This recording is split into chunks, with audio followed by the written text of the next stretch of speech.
ইমাম সাহেব যদি কোনো কারণে জামাতে 2 মিনিট আসতে দেরি হয়, 30-এ জামাত, ঘটনাচক্রে 31 হয়ে গেছে, সবাই মিছিলের সহকারে ঘড়ির দিকে তাকাইব, মিছিল দিয়া।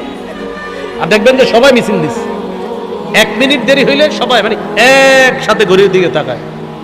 যদি 2-3 মিনিট হয়ে যায়, 4-5 মিনিট, এই তখনই পুরা মসজিদ কথা বলা শুরু হয়ে যায়। ঘটনা কি এই সেই, এই হলো হালাত। কেন ভাই মসজিদে আছেন, ওনার 2 মিনিট দেরি হয়েছে, 2 মিনিট সুবহানাল্লাহ বলেন আপনি। আপনারা একটু প্রথমে আমারে বলেন, ঠিক আছে 2 মিনিট দেরি হয়েছে, এই 2 মিনিট কি আপনাদের গুনাহ হয়েছে মসজিদে? তাহলে মসজিদে আপনার কেন এমন টেনশন? কিন্তু যখন আপনি ভোটার আইডেন্টি কার্ড বা কিছু বানাইতে যান, ফজরের আগে গিয়ে সিরিয়াল ধরে সারাদিন নাস্তা দুপুরের খাবার না খায়া বাস অপেক্ষা করতেছে, প্রস্রাব করতেও যায় না যদি কোনো সমস্যা হয়ে যায়।